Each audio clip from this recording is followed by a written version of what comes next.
Welcome to the Clipper channel. In today's video, I'll show you how to download and install Git in Windows 11 laptop or desktop computer. At first, just go to your browser and search for download Git on Google. Go to the first link. From here, you'll see the latest version of Git. Just click on download for Windows. Now, if you have a 32-bit Windows, download this file. And if you have a 64-bit, download this. I have a 64-bit version of Windows, so I'm gonna click on this. Then just save it. Click on save. Then just wait for it to be downloaded. After it has been downloaded, click on open file location. Double click on it. Click on yes. And this will open up the installer. After that, just click on next.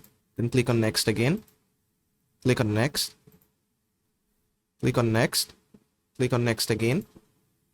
Click on next. Make sure the second one is selected, then click on next.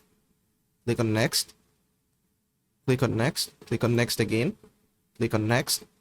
Again. Once more. Once more. And then finally click on install. Then just wait for it to be installed. Then just check launch git bash and uncheck this and click on finish.